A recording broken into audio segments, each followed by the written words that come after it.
Bismillahirrahmanirrahim. Assalamualaikum warahmatullahi wabarakatuh. Alhamdulillahilladzi bi ni'matihi tatimmus shalihat. Alladzi hadana li hadza wa ma kunna linahtadiya laula an hadanallah. Asyhadu an la ilaha illallah wahdahu la syarika lah. Wa asyhadu anna Muhammadan abduhu wa rasuluh. Allahumma salli ala Muhammad wa ala ali Muhammad kama sallaita ala ali Ibrahim innaka Hamidum Majid. Allahumma barik ala Muhammad wa ala ali Muhammad kama barakta ala ali Ibrahim innaka Hamidum Majid. Subhanaka la ilma lana illa ma 'allamtana innaka antal alimul hakim. Allahumma inna nas'aluka ilman nafi'a wa rizqan tayyiba wa amalan mutaqabbala. Ya Allah, Ya Rahmanu, Ya Rahim. Ya Allah, berikanlah kepada kami ilmu yang bermanfaat. Ya Allah, berikanlah kepada kami rizki yang halal dan baik. Ya Allah, kurniakanlah kepada kami amal ibadah yang Kau terima. Ya Allah, berkatilah umur kami. Ya Allah, berkatilah ahli keluarga kami. Ya Allah, berkatilah rizki yang Kau berikan kepada kami. Ya Allah, sembuhkanlah orang-orang yang sakit di antara kami. Ya Allah, sembuhkanlah orang-orang yang sakit di antara ahli keluarga kami. Ya Allah, sembuhkanlah orang-orang yang sakit di antara sahabat-sahabat kami. Ya Allah, jauhkanlah kami dari segala kesusahan di dunia dan di akhirat.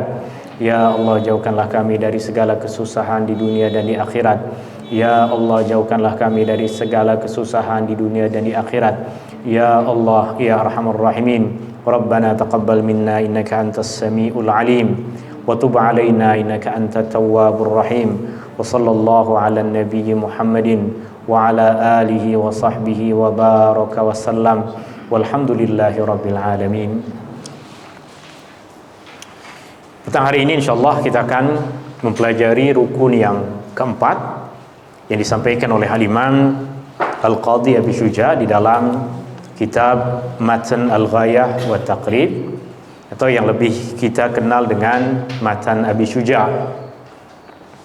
Tuan-tuan dan puan-puan yang dirahmati Allah Subhanahu wa taala, rukun yang keempat dalam salat adalah membaca surah Al-Fatihah. Dan ia diantara rukun yang paling agung dalam salat, di antara rukun yang sangat utama di dalam salat. Kerana dalam rukun ini terjadi dialog antara hamba dengan Allah Subhanahu wa taala, di mana setiap ayat yang kita baca, setiap perkataan yang kita ucapkan dari surah Al-Fatihah, Allah Subhanahu wa taala akan segera memberikan jawaban ke atas pujian kita, ke atas doa yang kita panjatkan di dalam surah Al-Fatihah. Maka Rasulullah sallallahu alaihi wasallam pun sampai menamakan surah ini dengan nama As-Salah, sehingga di antara nama yang boleh kita kenal surah Al-Fatihah adalah Suratus Salah, surah salat, kerana ia satu-satunya surah di dalam Al-Quran yang wajib untuk kita baca di dalam salat. Surah yang lain semua adalah terpulang kepada kita. Boleh kita baca, boleh kita pilih yang lain. Sedangkan Al-Fatihah, ia adalah satu-satunya surah di dalam Al-Quran yang wajib untuk kita baca. Sebelum kita masuk ke dalam rukun ini, sebelum kita masuk dalam perincian berkaitan dengan hukum hakam membaca surah Al-Fatihah, dalam pertemuan yang lepas kita telah mempelajari tentang takbiratul ihram, di mana di antara perkara utama yang kita pelajari berkaitan dengan takbiratul ihram adalah bahawa maksud dari takbiratul ihram adalah takbirah, yaitu mengucapkan Allahu Akbar. Dan al-ihram bermaksud kita masuk ke dalam keadaan haram.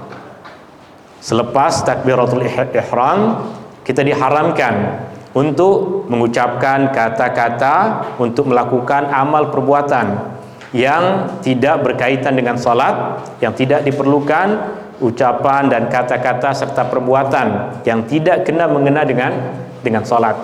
Itu di antara sebab kenapa ia dinamakan sebagai al-ihram, masuk kepada keadaan haram. Selepas takbiratul ihram, di antara sunnah-sunnah yang kita selalu amalkan di dalam salat adalah kita letakkan tangan kanan kita di atas tangan kiri.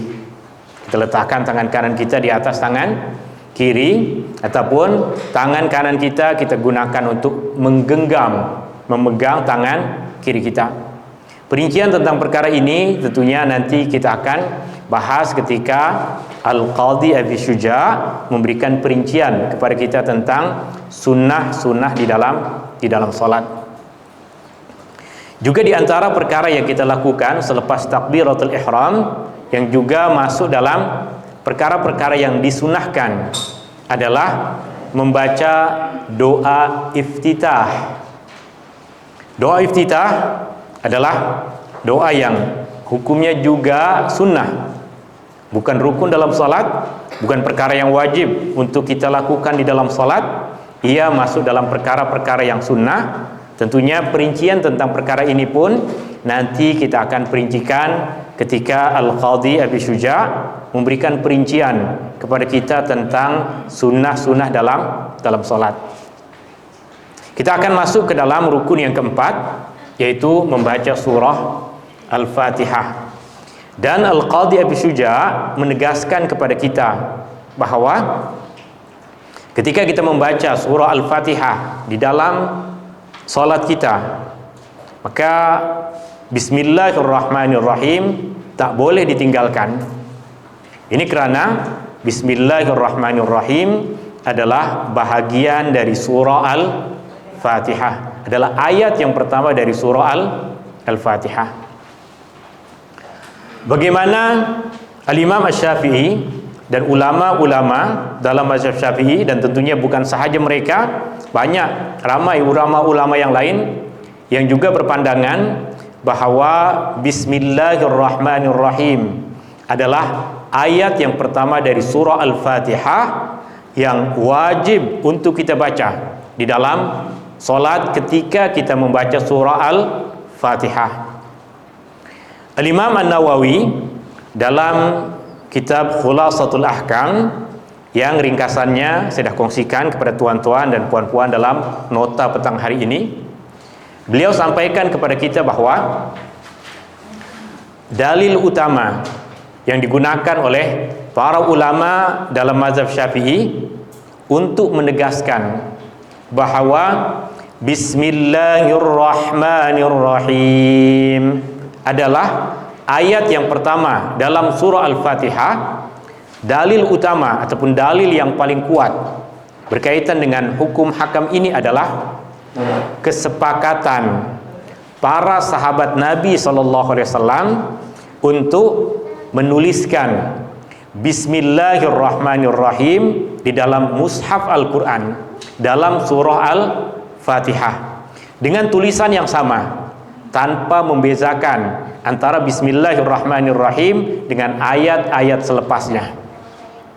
Maka ketika kita membaca Bismillahirrahmanirrahim, berarti kita mengamalkan apa yang disepakati oleh para sahabat Nabi SAW tanpa ada pengecualian, apa yang mereka tulis di dalam Al-Quran.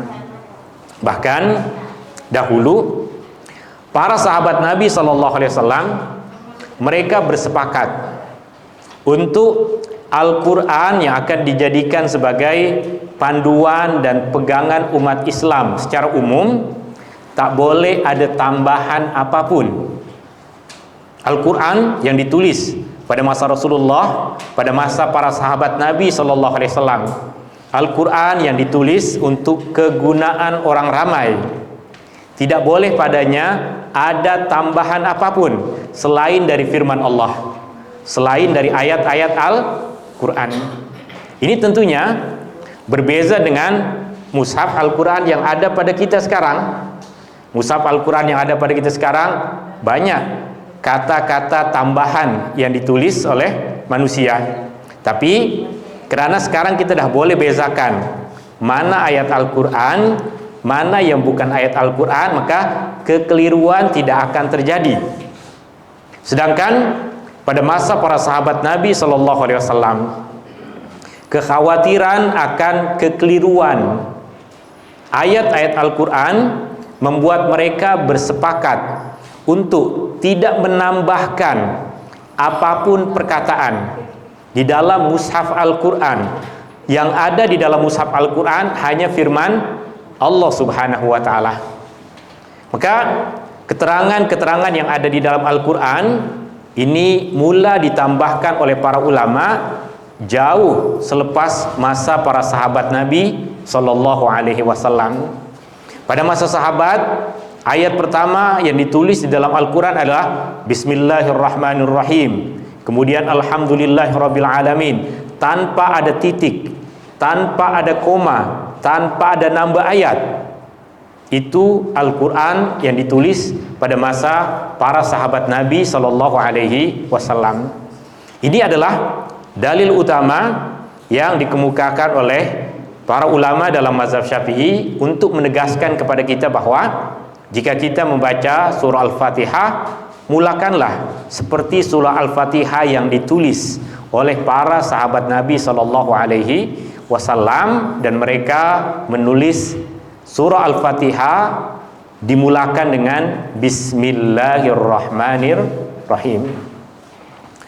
Kemudian selain dari itu, Al-Imam An-Nawawi juga sampaikan kepada kita beberapa riwayat dari Anas bin Malik radhiyallahu an, juga dari istri Nabi sallallahu alaihi wasallam Ummu Salamah radhiyallahu anha, yang dalam nota yang saya kongsikan kepada tuan-tuan dan puan-puan, saya sampaikan ataupun saya nukilkan dari apa yang disusun oleh Al-Imam An-Nawawi, apa yang diriwayatkan dari istri Rasulullah sallallahu alaihi wasallam Ummu Salamah radhiyallahu anha. Istri-istri Nabi sallallahu alaihi wasallam, mereka bertugas menjadi guru selepas kematian Rasulullah sallallahu alaihi wasallam. Banyak hukum hakam dalam Islam yang diajarkan kepada umat Islam oleh istri-istri Nabi sallallahu alaihi wasallam. Maka mungkin di antara hikmah yang Rasulullah sallallahu alaihi wasallam memiliki istri lebih dari satu adalah akan banyak orang-orang yang akan menjadi guru untuk mengekalkan apa yang diajarkan oleh Rasulullah sallallahu alaihi wasallam di dalam rumah Rasulullah sallallahu alaihi wasallam, di dalam masjid Rasulullah sallallahu alaihi wasallam, di kejiranan Rasulullah sallallahu alaihi wasallam, rumah tangga Rasulullah sallallahu alaihi wasallam, yang sebahagian dari perkara itu diriwayatkan oleh istri Nabi sallallahu alaihi wasallam. Ummu Salamah radhiyallahu anha ketika mengajarkan umat Islam selepas masa Rasulullah sallallahu alaihi wasallam, yang mereka mahu tahu bagaimana dahulu Rasulullah sallallahu alaihi wasallam membaca Al-Qur'an, maka Ummu Salamah radhiyallahu anha memberikan perincian kepada kita bahwa Rasulullah sallallahu alaihi wasallam membaca Al-Qur'an dengan memanjangkan bacaan. Dia mulakan dengan Bismillahirrahmanirrahim.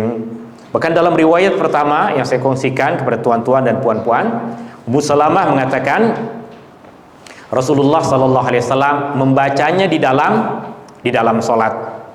Sehingga dari situ kita boleh faham bahwa ada istri Nabi sallallahu alaihi wasallam yang mengajarkan kepada kita untuk membaca Bismillahirrahmanirrahim sebelum memulakan Alhamdulillahirabbil alamin. Dalam riwayat yang pertama pun ada penegasan dari Ummu Salamah dengan mengatakan bahwa Rasulullah sallallahu alaihi wasallam mengira Bismillahirrahmanirrahim sebagai ayat dari surah Al-Fatihah. Maka jika kita dah tahu para sahabat tulis Bismillahirrahmanirrahim di dalam Al-Quran, dan istri Rasulullah sallallahu alaihi wasallam pun ceritakan kepada kita bahwa Rasulullah sallallahu alaihi wasallam di dalam salat membaca Bismillahirrahmanirrahim, maka kita boleh bertenang hati ketika kita sholat dan imam dengan suara kuat membaca Bismillahirrahmanirrahim. Tapi tentunya berkaitan dengan isu ini, sahabat Nabi SAW bukan sahaja satu orang yang hidup pada masa Rasulullah, bukan sahaja istri Nabi SAW. Dan juga di antara perkara yang sangat penting adalah Rasulullah SAW tidak sholat satu kali seumur hidup. Jika Rasulullah hanya sholat satu kali, maka tak boleh ada perbezaan pandangan berkaitan dengan sholat Nabi SAW. Sebab apa? Sholatnya cuma satu kali. Tapi Rasulullah SAW bertahun-tahun sholat bersama dengan para sahabat. Dan Rasulullah SAW banyak mengajarkan kemudahan-kemudahan dan kepelbagaian cara untuk kita melakukan sholat, cara untuk kita melakukan ibadah kepada Allah Subhanahu wa Ta'ala. Maka kita tidak akan rasa pelik ketika ada sahabat lain yang ceritakan kepada kita bahwa Rasulullah SAW memulakan sholat dengan Alhamdulillahi Rabbil Alamin tanpa Bismillahirrahmanirrahim. Kita tak akan rasa pelik jika ada sahabat yang cerita seperti itu. Kenapa? Sebab bertahun-tahun Rasulullah SAW sholat, sehingga boleh kita simpulkan ada masa yang Rasulullah SAW membaca Bismillahirrahmanirrahim dengan suara yang kuat, dengan suara yang jahar, dengan suara yang diperdengarkan. Ada masa yang lain yang Rasulullah SAW membaca surah Al-Fatihah dengan sir bacaan Bismillahirrahmanirrahim, dengan memperlahankan bacaan Bismillahirrahmanirrahim, sehingga dua riwayat ini tidak satu pun yang kita tolak. Maka jika kita sholat di negeri-negeri yang imamnya tidak membaca Bismillahirrahmanirrahim dengan kuat, maka kita pun tahu bahwa ada sahabat yang cerita macam itu. Jika kita pun sholat di tempat yang imamnya membaca Bismillahirrahmanirrahim dengan suara yang kuat, kita pun tahu ada sahabat Nabi SAW yang menceritakan tentang perkara itu. Yang salah adalah kita ambil satu pandangan, kemudian kita tolak pandangan yang lain dengan mengatakan ini tak betul, ini tak sesuai dengan sunnah Rasulullah SAW. Padahal semua ada dalilnya dari apa yang diriwayatkan dari Rasulullah SAW. Ini rukun yang keempat yang disampaikan oleh Al-Qadhi Abi Syuja' berkaitan dengan arkanus salah, rukun-rukun salat. Beliau mengatakan wa qiraatul Fatihah wa bismillahirrahmanirrahim ayatun minha, membaca surah Al-Fatihah di mana bismillahirrahmanirrahim adalah ayat dari surah Al-Fatihah. Kita akan coba untuk buat beberapa ringkasan hukum hakam berkaitan dengan perkara ini. Kita mulakan dengan yang pertama, disunnahkan sebelum memulakan surah Al-Fatihah untuk kita memohon perlindungan kepada Allah. Boleh kita tulis? Poin yang pertama berkaitan dengan hukum hakam ini, artinya hukum hakam.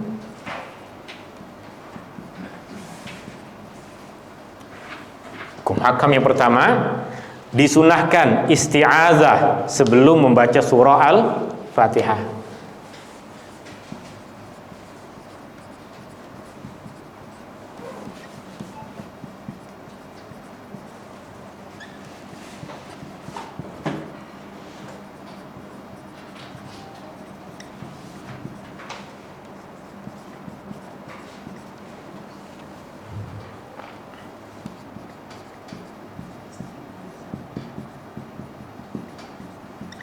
Isti'adzah, maksud dari isti'adzah adalah memohon perlindungan. Disunahkan isti'adzah sebelum memulakan bacaan surah Al-Fatihah.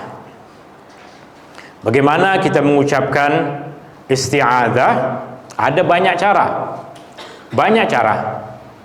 Yang paling mudah, apa yang biasa kita amalkan?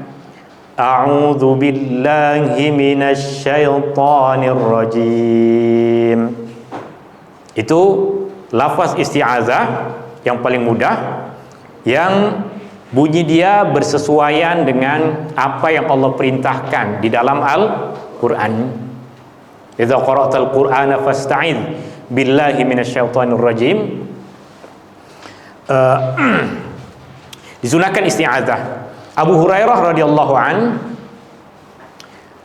membaca isti'adzah dengan Allahumma inni a'udzubika minasyaitonir rajim. Allahumma, ya Allah, inni, sesungguhnya aku, a'udzubika, memohon perlindungan kepadamu, minasyaitonir rajim, dari syaitan yang direjam. Kita mahu ikut apa yang diajarkan oleh sahabat Nabi Abu Hurairah, boleh. Mana yang mudah bagi kita, boleh kita amalkan. Isti'adzah bukan rukun. Isti'adzah bahagian dari sunnah. Isti'adzah sebelum kita memulakan bacaan surah Al-Fatihah boleh kita lakukan pada semua rakaat salat. Rakaat pertama isti'adzah, kemudian baca surah Al-Fatihah. Rakaat yang kedua isti'adzah, surah Al-Fatihah. Rakaat yang ketiga, rakaat yang keempat sama. Tapi yang paling digalakkan adalah pada rakaat yang pertama. Jika kita dah baca pada rakaat yang pertama dan kita tidak mengulangnya lagi pada rakaat yang kedua, ketiga, keempat, maka ianya memadai. Yang sangat dituntut, yang sangat digalakkan adalah pada rakaat yang pertama, karena kita tengah berada dalam satu solat yang sama. Artinya perlindungan kepada Allah yang kita baca pada rakaat yang pertama boleh menyeluruh, mencakup semua rakaat-rakaat yang kita lakukan di dalam salat kita. Ini perkara yang pertama, disunahkan isti'adzah sebelum kita memulakan bacaan surah Al-Fatihah. Dan berkaitan dengan bacaan isti'adzah juga, disunahkan untuk membaca isti'adzah dengan suara yang perlahan, bukan dengan menguatkan bacaan, melainkan jika kita bertujuan mahu mengajar orang. Jika ada anak ke ada cucu yang kita mahu mengajar bacaan-bacaan dalam solat, maka cantik jika bacaan bacaan isti'adzah ini pun kita baca dengan suara yang kuat. Poin yang kedua,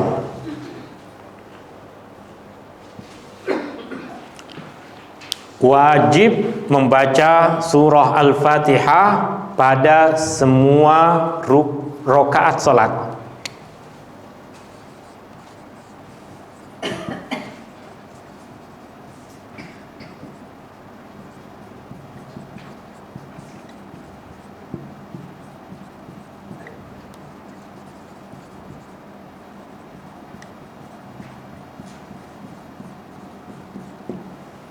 Wajib membaca surah Al-Fatihah pada semua rakaat salat. Rakaat pertama baca Al-Fatihah, rakaat yang kedua baca Al-Fatihah, rakaat yang ketiga baca Al-Fatihah.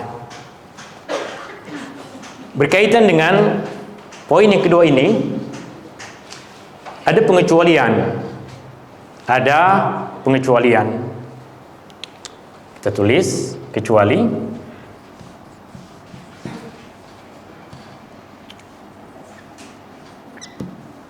Kecuali yang pertama, masbuk, makmum yang datang lambat. Makmum yang datang lambat wajib membaca Al-Fatihah pada semua rakaat salat, kecuali yang pertama, makmum yang masbuk, makmum yang lewat. makmum masbuk.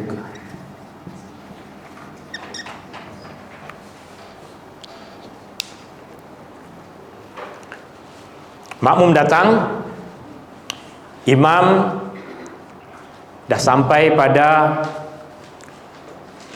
ayat terakhir dalam surah Al-Ikhlas. Walam yakul lahu kufuwan ahad. Dia baru sampai dalam shaf, niat untuk salat, niat untuk ikut imam, kemudian takbiratul ihram dalam keadaan sempurna berdiri.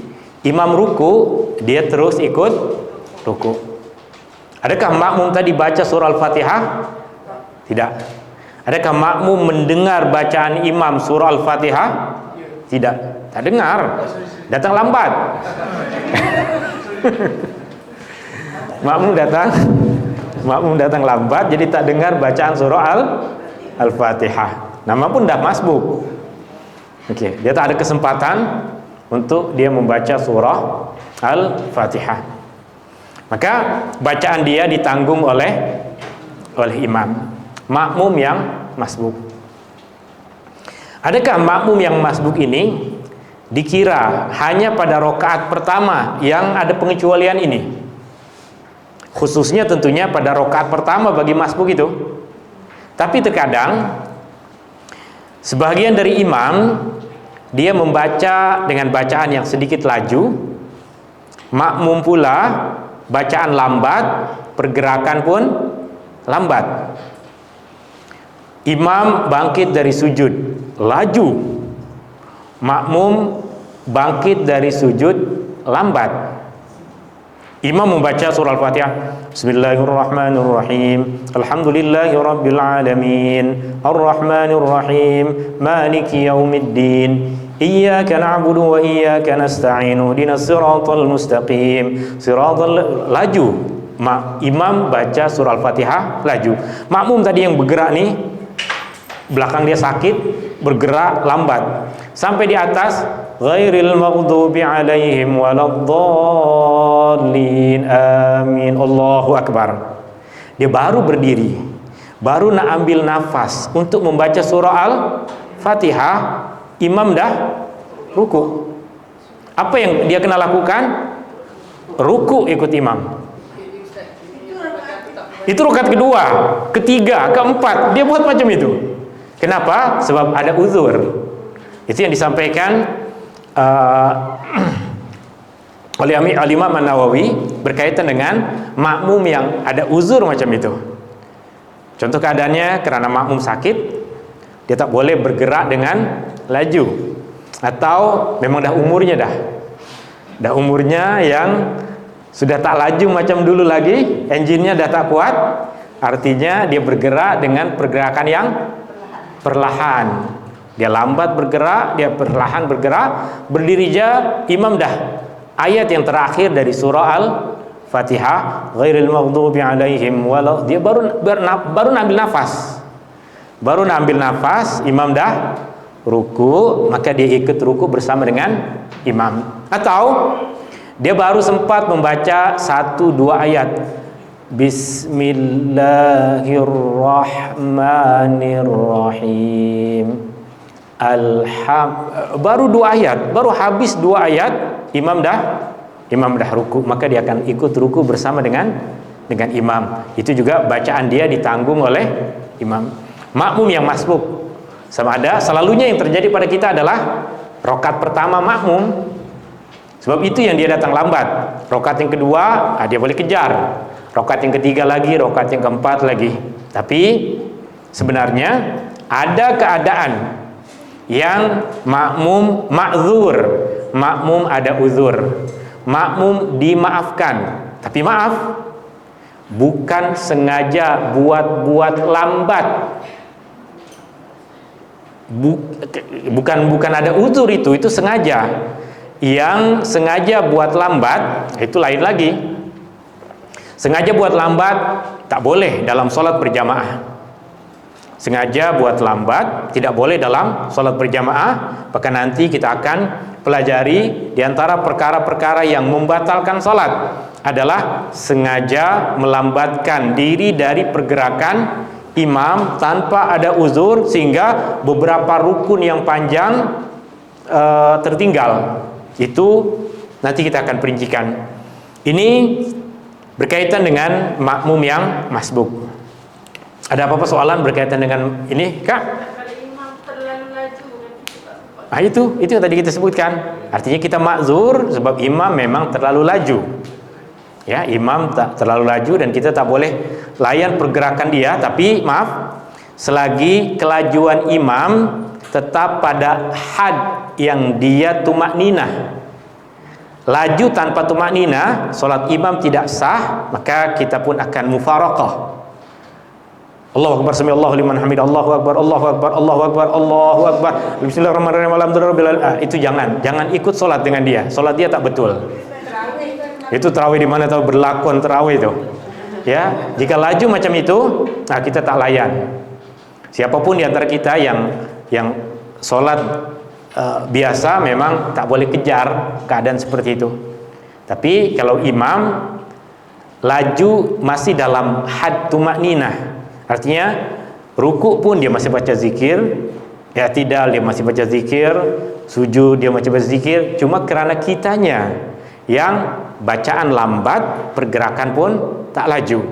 Bacaan kita subhana rabbiyal azimi, baru sampai subhana, imam dah subhana rabbiyal azimi wa bihamdi, subhana rabbiyal azimi wa bihamdi, subhana itu kita kalah laju dengan imam, maka kita ma'zur. Apa maksud ma'zur? Ada uzur, bukan sengaja, bukan main-main. Kita cuba solat dengan kemampuan dan keadaan kita. Nah, itu yang tadi kita katakan, rukun Al-Fatihah ditanggung oleh imam. Rakaat pertama yang paling selalu terjadi, tapi ia bukan sahaja pada rakaat yang pertama, rakaat kedua, ketiga, keempat. Jika terjadi benda yang sama, maka ia adalah dimaafkan, bacaan Al-Fatihah ditanggung oleh imam. Kak?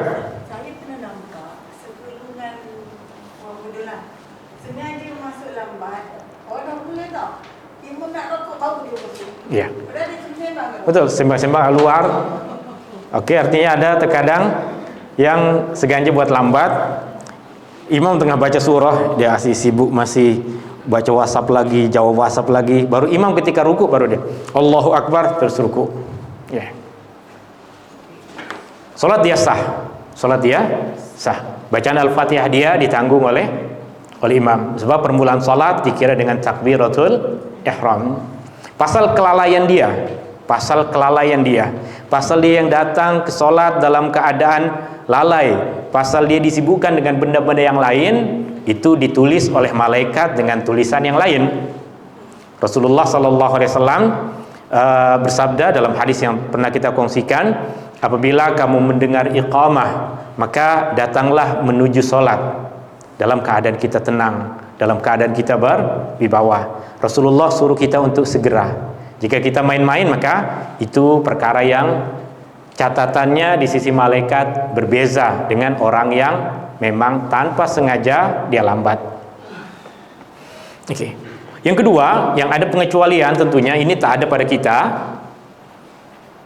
Yang ada pengecualian, tapi pengecualian ini tidak ada pada diri kita, yaitu orang yang tak hafal surah Al-Fatihah, belum hafal Al-Fatihah atau tak hafal Al-Fatihah,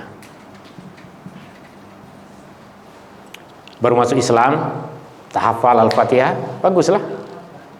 Dia solat tak baca Al-Fatihah, sah solat dia, ikut saja pergerakan. Jika dia dah hafal Bismillahirrahmanirrahim, dibaca Bismillahirrahmanirrahim 7 kali, sejumlah bilangan surah ayat-ayat surah Al-Fatihah, Bismillahirrahmanirrahim, Bismillahirrahmanirrahim, Bismillahirrahmanirrahim, sampai 7 kali, agar kita sempurnakan bilangan ayat surah Al-Fatihah. Bab orang yang tak hafal. Tapi orang yang tak hafal wajib belajar, wajib berusaha untuk menghafal.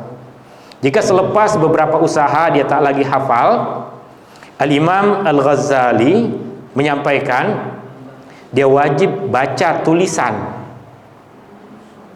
Al-Imam Al-Ghazali, jika kita dah berusaha untuk menghafal, tak lagi hafal, maka wajib membaca tulisan.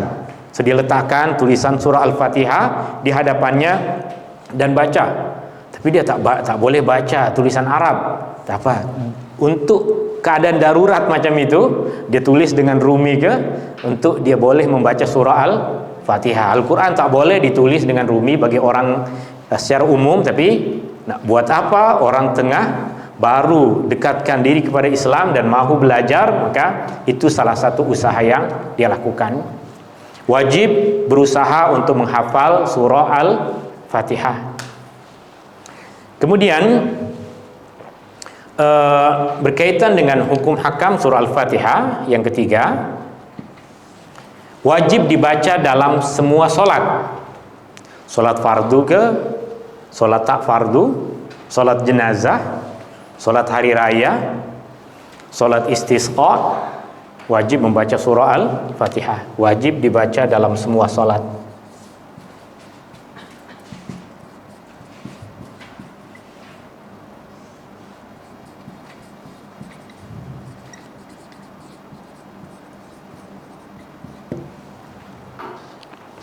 Wajib dibaca di dalam semua solat. Ini sama ada solat fardu ataupun solat sunnah. Jangan berfikir tak apalah ini solat sunnah pun, tak wajib pun.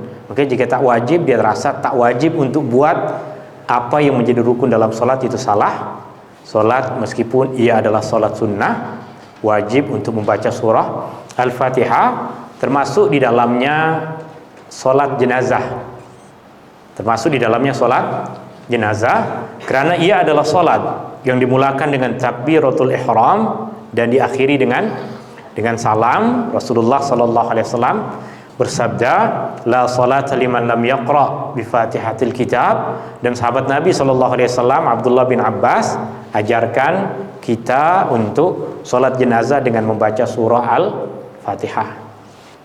Berkaitan dengan perkara ini, ada, jika kita mungkin mengkaji tentang isu ini, dalam mazhab Syafi'i, dalam mazhab Imam Malik, solat jenazah kontennya, kandungannya hanya doa. Dalam mazhab Maliki, solat jenazah isinya hanya doa. Artinya Allahu Akbar, Allahumma gfirlahu warhamhu wa'afihi wa'fu'an. Dalam mazhab Maliki, solat jenazah isinya hanya doa. Tak ada bacaan apa? Tak ada bacaan Al-Fatihah, tidak ada selawat ke atas Nabi SAW. Yang ada hanya doa. Ini berasaskan kepada satu hadis yang sahih di mana Rasulullah SAW bersabda, "Idza shallaitum 'alal mayyit fa akhlisu lahu du'a." Apabila kamu salat ke atas jenazah, maka ikhlaskanlah dalam berdoa. Maka dia memahami hadis ini dengan maksud salat jenazah kontennya hanya doa, isinya hanya doa. Tapi sebenarnya jika kita fahami maksud hadis ini dengan luas, artinya masa kita berdoalah dengan ikhlas. Bukan bermaksud salat jenazah tidak ada perkara yang lain. Ini karena hadis Nabi SAW yang dia mengatakan, apabila kamu sholat ke atas jenazah, maka ikhlaskanlah dalam berdoa. Kita pun yang sholat dengan membaca surah Al-Fatihah, lepas itu kita berdoa, kita akan berdoa dengan ikhlas. Bukan kerana kita mengharapkan balasan dunia, tapi semata-mata kita lakukan kerana Allah Subhanahu wa Ta'ala. Ini wajib dibaca surah Al-Fatihah dalam semua solat fardu dan solat sunnah. Poin yang keempat, wajib dibaca surah Al-Fatihah oleh orang yang solat seorang diri atau orang yang solat berjamaah.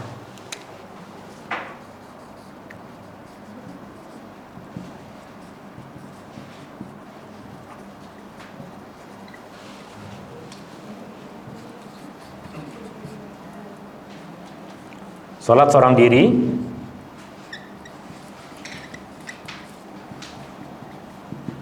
atau berjamaah.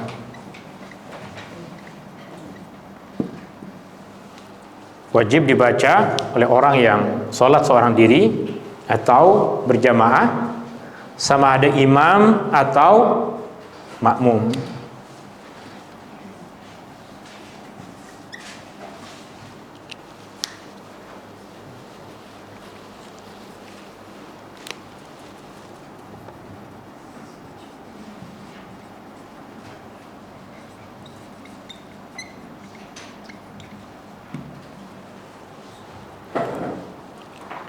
Imam dan makmum.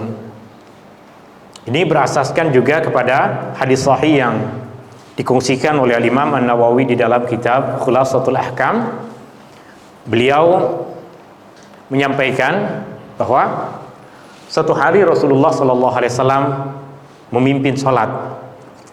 Lepas sholat, Rasulullah SAW menegur para sahabat dengan mengatakan, adakah kamu membaca surah bersama dengan imam kamu, bersama dengan aku, bersama dengan Rasulullah Sallallahu Alaihi Wasallam? Maka para sahabat mengatakan, iya, kami pun membaca di belakang Rasulullah Sallallahu Alaihi Wasallam. Maka Rasulullah Sallallahu Alaihi Wasallam mengatakan, jangan ganggu bacaan aku, jangan ganggu bacaan Rasulullah Sallallahu Alaihi Wasallam, kecuali Fatihatil Kitab, kecuali surah Al-Fatihah, karena tidak sempurna sholat tanpa membaca surah Al-Fatihah. Artinya dalam hadis itu Rasulullah SAW tegaskan beberapa perkara. Yang pertama adalah Rasulullah SAW suruh para sahabat untuk membaca surah Al-Fatihah. Kemudian yang kedua, Rasulullah melarang para sahabat untuk mengikuti bacaan imam selain dari surah Al-Fatihah. Itu hadis yang disampaikan oleh Imam An-Nawawi di dalam kitab Khulasatul Ahkam berkaitan dengan isu ini. Tentunya jika kita luaskan kajian tentang perkara ini, kita akan tahu bahwa ia di antara perkara yang ada perbezaan pandangan di antara para ulama. Bahkan perbezaan ini sudah wujud sejak masa para sahabat Nabi Sallallahu Alaihi Wasallam, di mana sebahagian dari mereka seperti Abdullah bin Umar, seperti Abdullah bin Mas'ud mengajarkan untuk makmum tak payah baca surah Al-Fatihah. Ini diajarkan oleh sebahagian sahabat Nabi Sallallahu Alaihi Wasallam. Maka sebagian dari ulama mengikuti apa yang diajarkan oleh sebahagian sahabat Nabi SAW ini, dengan mengatakan para sahabat lebih tahu tentang hukum hakam, maka apa yang mereka ajarkan itu lebih patut untuk kita amalkan.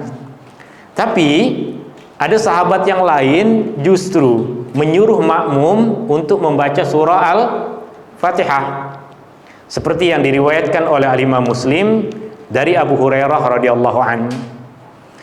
Rasulullah Sallallahu Alaihi Wasallam, Abu Hurairah menyampaikan bahwa Rasulullah Sallallahu Alaihi Wasallam bersabda, man shalla salatan la yaqra'u fiha bi ummil kitab fahiya khidaj. Sesiapa yang sholat satu sholat tanpa membaca ummul kitab, yaitu surah Al-Fatihah, maka ianya cacat. Abu Hurairah sampaikan hadis Nabi SAW. Kemudian ada seorang murid kepada Abu Hurairah berkata, wahai Abu Hurairah, kami sholat di belakang imam, kami menjadi makmum, kami sholat di belakang imam. Maka Abu Hurairah radhiyallahu an, seperti yang diriwayatkan oleh Imam Muslim, berkata, bacalah di dalam dirimu, baca di dalam dirimu, jangan baca dengan suara yang diperdengarkan. Bacalah iqra biha fi nafsika, bacalah di dalam dirimu. Kemudian Abu Hurairah tegaskan pandangan ini kepada hadis yang Rasulullah SAW sampaikan, bahwa Allah Subhanahu wa Ta'ala, jika seorang hamba membaca surah Al-Fatihah, Allah akan menjawab puji-pujian yang hambanya baca. Jika hamba mengucapkan alhamdulillahirabbil alamin, maka Allah Subhanahu wa taala akan menjawab, hamidani abdi, hambaku memujiku. Artinya sahabat berbeza pandangan dalam isu ini, maka tak salah jika kita ikut kepada sahabat Abu Hurairah radhiyallahu an yang suruh kita sebagai makmum untuk juga membaca surah Al-Fatihah. Sehingga apa yang disimpulkan di dalam mazhab Syafi'i adalah wajib membaca surah Al-Fatihah dalam solat, sama ada seorang diri ataupun solat berjamaah, sama ada imam ataupun makmum. Ada pengecualian tadi yang kita dah tulis, tapi secara umumnya kita akan membaca surah Al-Fatihah. Berkaitan dengan makmum, bila masa makmum membaca surah Al-Fatihah, dalam mazhab Syafi'i ada 3 pilihan bagi makmum untuk membaca surah Al-Fatihah. Ada 3 pilihan masa bagi makmum untuk membaca surah Al-Fatihah. Yang pertama adalah semasa imam membaca surah Al-Fatihah. Imam membaca dengan suara yang kuat, makmum baca dengan suara yang perlahan. Ini pilihan yang pertama. Bolehkah kita amalkan ini? Boleh. Siapa yang dia sambil dia mendengar suara imam, dia ikuti bacaan imam dengan suara yang perlahan tanpa perlu dia kuatkan suara. Ini mungkin cara yang paling mudah, khususnya jika kita memang selalu was-was dan terkadang baca Al-Fatihah pun tertinggal ayat, maka cara ini cara yang cantik untuk kita amalkan.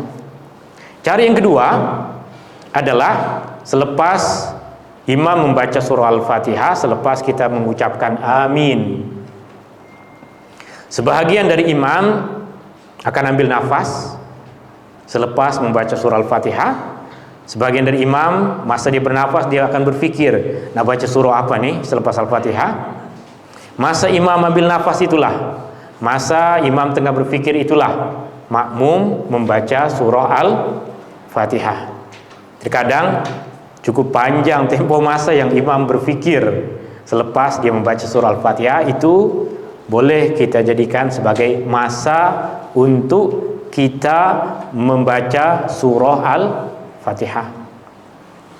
Tapi cara yang kedua ini tak mudah diamalkan, melainkan imamnya dah sepakat dengan kita. Ya, jika imamnya, selalunya imam tak ada masa dia nak tunggu ke lepas waladhdallin amin bismillahirrahmanirrahim qul huwallahu, terus dia akan laju baca surah yang lain. So tak ada kerjasama antara makmum dengan imam, tak apa, kita tak boleh amalkan yang kedua ini. Kita berpindah kepada cara yang ketiga. Yang pertama dah, yang kedua susah. Yang ketiga, masa imam membaca surah selepas Al-Fatihah. Masa imam membaca surah selepas Al-Fatihah. Okey. Masa imam membaca surah Al-Fatihah, boleh jadi imam membaca surah yang panjang, artinya tempoh masa untuk kita membaca surah Al-Fatihah cukup. Ada masa yang imam membaca surah yang lebih pendek dari surah Al-Fatihah, bacaan dia laju pula. Inna a'tainakal kautsar fasholli li rabbika wanhar inna syani'aka huwal abtar. Allahu akbar. Habis kita bacaan kita. Tak habis. Jika tak habis, maka sama macam tadi, macam yang masbuk. Bacaan kita tak habis surah Al-Fatihah ditanggung oleh imam. Okey, itu 3 pilihan, 3 cara, 3 masa membaca surah Al-Fatihah ketika kita menjadi makmum. Ada yang mengatakan bahwa bukankah dalam Al-Quran Allah berfirman, wa idza quri'al Qur'anu fastami'u lahu wa ansitu la'allakum turhamun. Apabila dibacakan Al-Quran, maka diamlah, dengarlah, semoga kamu mendapatkan rahmat.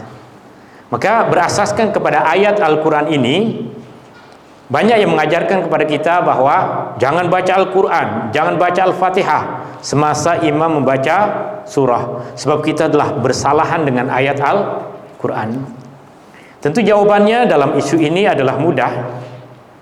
Kita diperintahkan untuk mendengarkan bacaan Al-Quran, melainkan ketika kita disibukkan dengan perkara yang lebih penting. Kita memang diperintahkan untuk mendengarkan bacaan Al-Quran, kecuali jika kita tengah disibukkan dengan perkara lain yang lebih penting dari mendengarkan bacaan Al-Quran. Dan isu ini sebenarnya disepakati. Contohnya, kita tengah sholat seorang diri. Kita tengah sholat seorang diri. Di tepi kita ada orang tengah membaca Al-Quran dengan suara yang kuat. Adakah kita wajib dengarkan bacaan dia? Tidak. Sepakat para ulama tidak boleh kita dengarkan bacaan dia. Kenapa? Sebab kita tengah disibukkan dengan perkara yang lebih utama. Kita tengah baca doa iftitah, ada kawan kita di tepi baca Quran dengan suara kuat, atau kita tengah sholat tahiyatul masjid di masjid, ada majelis khatam Quran, tengah baca Al-Quran. Adakah kita wajib dengarkan? Tidak. Maknanya ayat Al-Quran tadi tidak berlaku umum. Bahkan ayat Al-Quran tadi diturunkan berkaitan dengan khutbah Jumat. Ayat Al-Quran tadi diturunkan berkaitan dengan khutbah Jumat. Dalam khutbah Jumat, Rasulullah SAW akan membacakan ayat-ayat Al-Quran, dan dalam khutbah Jumat kita memang wajib diam dan dengar. Artinya dalil tadi dalil yang sangat kuat, tapi ia tidak berlaku pada semua keadaan, sehingga tidak disifatkan kita bersalahan dengan Al-Quran. Ketika imam membaca surah, kita sibuk baca surah Al-Fatihah. Kenapa? Sebab apa yang kita lakukan, kita amalkan apa yang disuruh oleh Nabi SAW berasaskan kepada hadis tadi yang disampaikan oleh Imam An-Nawawi. Tapi dalam masa yang sama juga kita tahu bahwa kita disibukkan dengan perkara yang penting, yaitu membaca Al-Quran, bukan karena kita lalai buat benda yang lain. Oke, boleh dipahami ini? Itu poin yang keempat, wajib dibaca dalam sholat seorang diri atau berjamaah, sama ada imam ataupun makmum. Tentunya isunya kita boleh berlapang dada meraihkan perbezaan pandangan di antara para sahabat Nabi SAW. Maka kita tak patut untuk mensifatkan kawan-kawan kita ataupun sebahagian dari guru-guru kita yang mengatakan bahwa jika jadi makmum tak payah baca Al-Fatihah, kita dengar saja, sebab itu juga pandangan sebahagian dari sahabat Nabi SAW yang patut kita hormati. Oke, ada apa soalan berkaitan dengan poin-poin yang kita dah tulis di sini? Oke, ketidak kita akan sepadam bagian atas.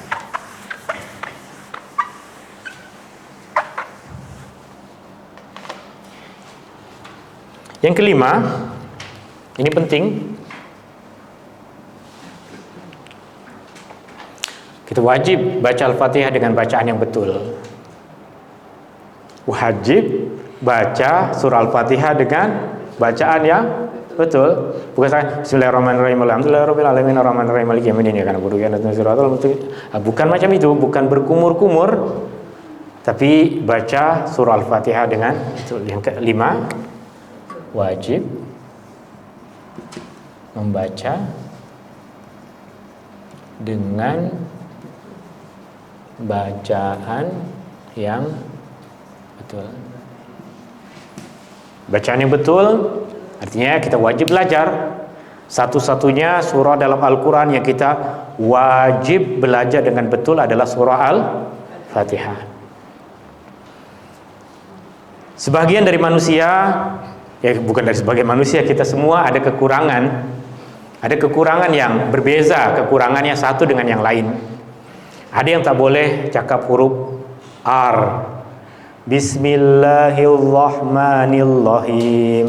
Alhamdulillahi rabbil tak boleh cakap huruf ra, tak boleh ra. Nah, dimaafkan. Keadaannya seperti itu. Ada orang yang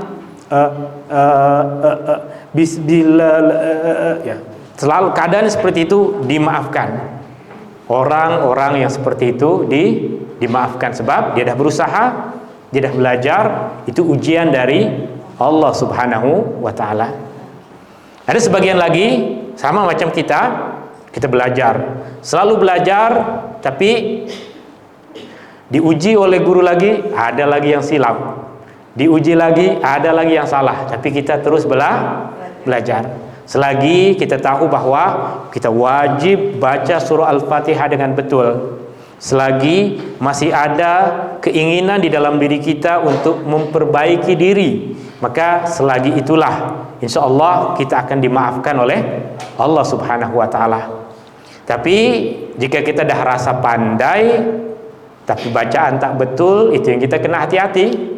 Sebab surah Al-Fatihah wajib dibaca dengan bacaan yang betul. Itulah yang dinamakan sebagai surah Al-Fatihah. Jika kita baca dengan bacaan yang salah, maka kita tidak dikira sebagai orang yang membaca surah Al-Fatihah.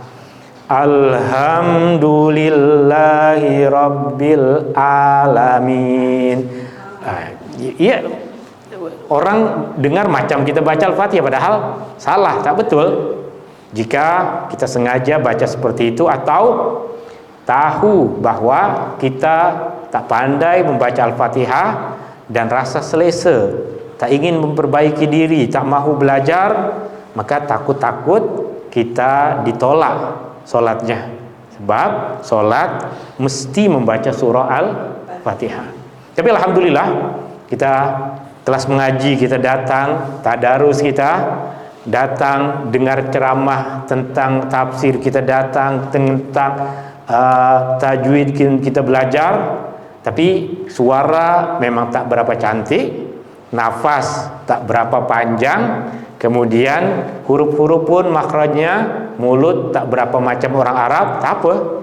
Artinya kita tidak dituntut untuk sempurna bacaan seperti orang Arab, seperti Rasulullah sallallahu alaihi wasallam.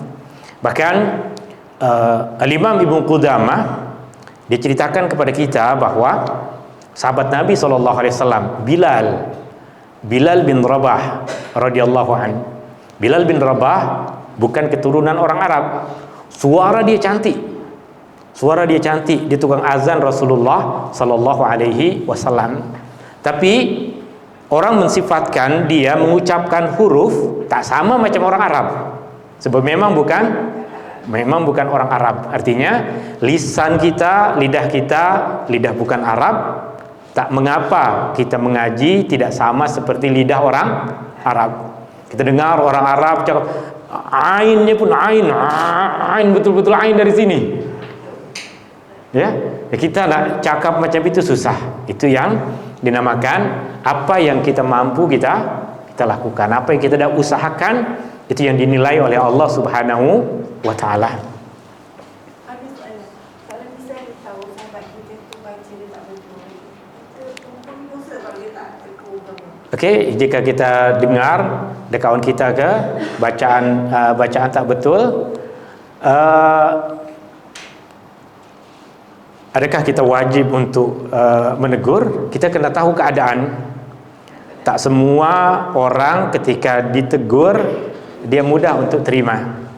Ya, jika kita berada dalam keadaan yang memberikan teguran akan memberikan kesan yang lebih baik, kita tahu keadaan yang macam itu, maka kita wajib untuk memberikan teguran. Sebab memberikan teguran ini bukan fardu ain, dia fardu kifayah. Dia jika sudah ada sebagian orang yang buat, maka tidak semua dituntut untuk jadi ustazah, untuk jadi guru. Tidak semua orang dituntut. Jika ada satu orang semua tegur dia, memang dia tak datang lagi dah. Dia tak datang lagi belajar, dia tak datang lagi mengaji, dia tak datang lagi ke surah. Semua orang masih nak tegur dia.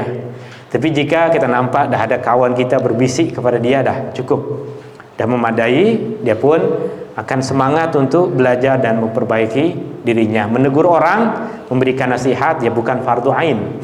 Dia masuk dalam fardu kifayah yang kewajibannya adalah kolektif. Ada sebahagian yang dah buat, maka yang lain tak perlu lagi melakukannya. Okey. Yang keenam berkaitan dengan surah Al-Fatihah. Selain dibaca dengan betul, di antara adab dalam membaca surah Al-Fatihah adalah membaca dengan bacaan yang perlahan. Artinya membaca dengan tartil dan berhenti pada setiap penghujung ayat. Di antara adab, ini bukan wajib ya.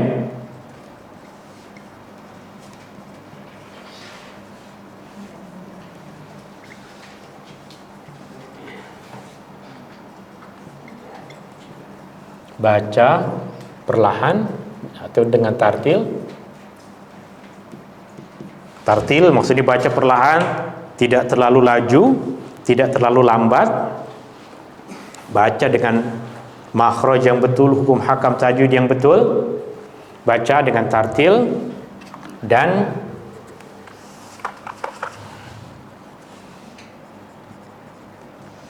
berhenti ataupun wakaf pada penghujung ayat.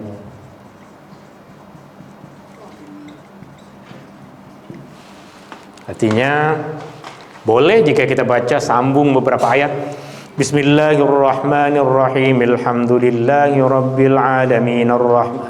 Boleh, tapi apa yang saya kongsikan di dalam hadis yang diriwayatkan oleh Ummu Salamah, Rasulullah sallallahu alaihi wasallam membaca berhenti pada setiap hujung ayat. Bismillahirrahmanirrahim. Alhamdulillahi rabbil alamin. Tak ada yang tahu bagaimana suara Rasulullah ataupun bacaan Rasulullah sallallahu alaihi wasallam, tapi apa yang diceritakan kepada kita, Rasulullah sallallahu alaihi wasallam berhenti pada setiap hujung ayat. Dan ini menegaskan kepada kita hadis Muslim tadi yang diriwayatkan oleh Abu Hurairah, di mana setiap kali kita membaca ayat, maka Allah akan menjawab pujian dari kita dan Allah akan memperkenankan doa yang kita baca di dalam surah Al-Fatihah. Pada ayat yang terakhir surah Al-Fatihah, ayatnya panjang. Jika kita kuat nafas membaca, boleh kita baca dengan satu nafas. Jika kita tak kuat membaca satu nafas, kita boleh bahagi menjadi dua bahagian. Jika dua bahagian pun tak boleh, kita boleh bahagi menjadi tiga bahagian. Jika tiga bahagian pun nafas memang dah sampai penghujungnya, maka kadang baca siratal ladzina amta alai. Memang nafasnya dah macam itu, nak buat apa lagi? Itu dimaafkan.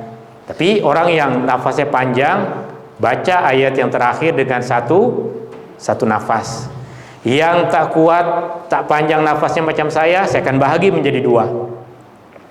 Siratal ladzina an'amta alaihim ghairil maghdubi alaihim waladdallin. Nafas tak berapa panjang bagi dua, tak berapa panjang lagi bahagi menjadi tiga. Ghairil maghdubi alaihim, maaf, siratal ladzina an'amta alaihim ghairil maghdubi alaihim tiga dibagi menjadi tiga jika memang nafas kita dah tak panjang lagi ya. Masing-masing orang tahu keadaannya sendiri.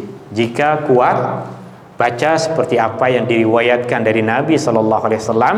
Nabi waqaf, berhenti pada setiap penghujung ayat. Okey. Kemudian yang ketujuh berkaitan dengan hukum hakam surah Al-Fatihah adalah disunnahkan untuk mengucapkan amin.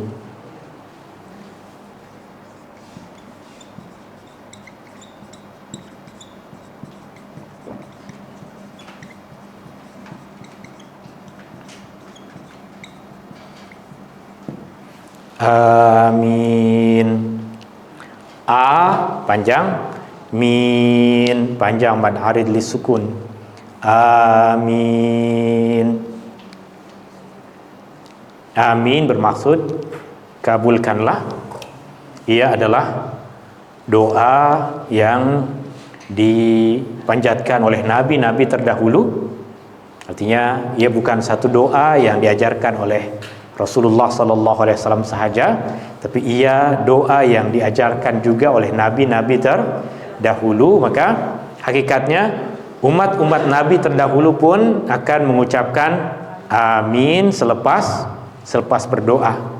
Tetapi umat nabi yang paling menzahirkan perkara ini adalah umat Rasulullah sallallahu alaihi wasallam.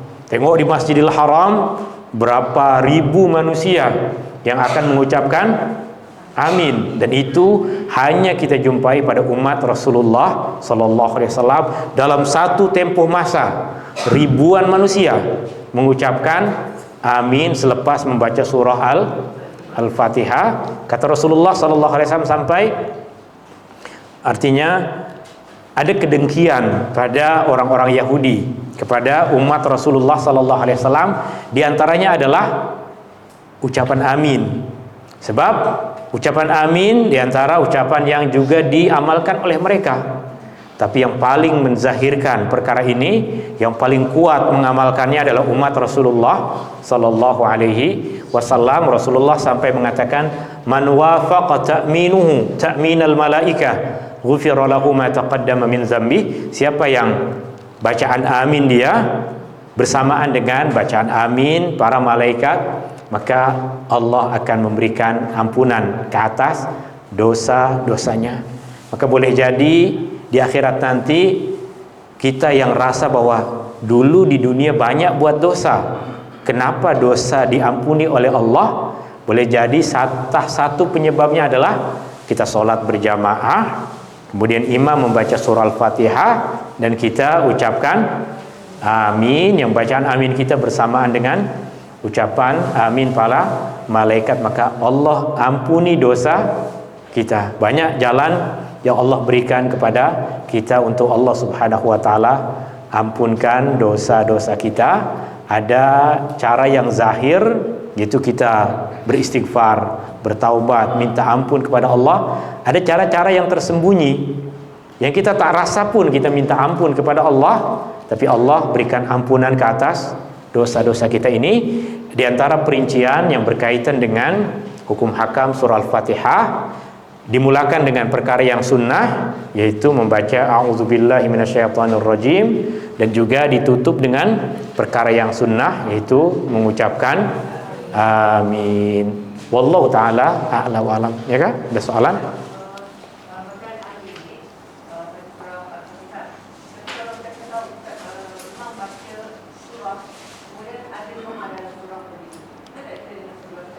Okey.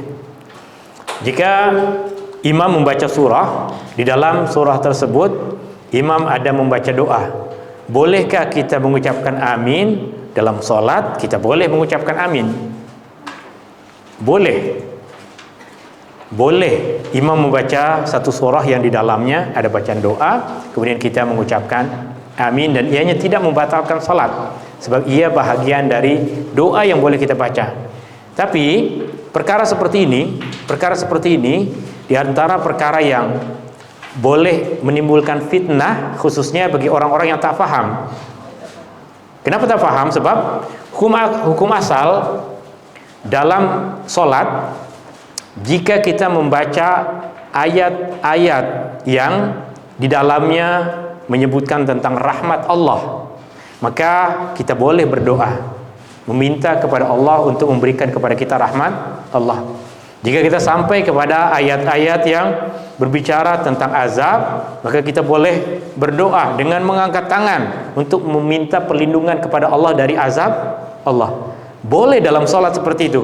Tapi yang menjadi masalah adalah tidak semua orang faham tentang ayat yang dibaca, sehingga jika perkara ini diamalkan oleh sebagian orang, dia boleh menimbulkan kekeliruan. Kenapa kawan saya baca doa dalam solat, tak dengarkan pun bacaan imam? Itu diantara kekeliruannya, padahal ia diamalkan oleh Rasulullah sallallahu alaihi wasallam. Rasulullah sallallahu alaihi wasallam seperti yang diriwayatkan oleh Muaz bin Jabal radhiyallahu an, ataupun maaf, sahabat Nabi sallallahu alaihi wasallam, Huzaifah radhiyallahu an, Rasulullah sallallahu alaihi wasallam yang solat malam. Dalam solat Rasulullah membaca surah Al-Baqarah, surah An-Nisa, dan surah Ali Imran. Setiap Rasulullah sallallahu alaihi wasallam sampai kepada ayat rahmat, Rasulullah akan berhenti dari bacaan dan berdoa. Kemudian sambung lagi bacaan. Jika sampai kepada ayat azab, Rasulullah stop. Kemudian berdoa. Berdoa dalam salat adalah perkara yang dibolehkan dan tidak membatalkan. Tapi apa yang perlu kita perhatikan? Yang pertama, dalam salat kita tak boleh ganggu orang lain. Maka jika perkara ini kita ucapkan dalam hati, amin, kita berdoa kepada Allah ketika mendengar imam membaca ayat tentang syurga. Kita berdoa dalam hati, Allahumma inni as'alukal jannah, ya Allah aku memohon kepadamu syurga. Itu adalah perkara yang cantik untuk kita amalkan dalam hati. Tak payah kita baca dengan suara yang kuat, karena mengganggu orang lain dalam solat adalah perkara yang tidak patut. Wallahu ta'ala a'la wa a'lam. Ada lagi soalan yang lain? Oke, ini beberapa perincian hukum hakam berkaitan dengan surah Al-Fatihah. Ada soalan? Apa? Tak ada? Ada? Boleh? Okey lah Ustaz, selalunya kalau saya masuk masjid, kadang-kadang saya tak baca Fatihah, imam tu tengah rukuk. So, adakah apa yang saya dah lakukan?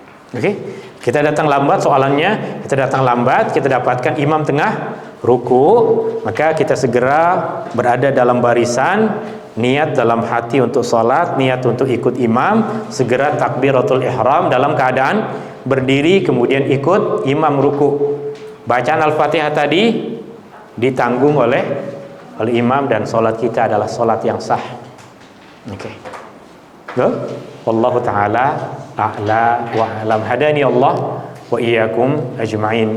Allahumma arinal. Okey, ada soalan lagi Kak?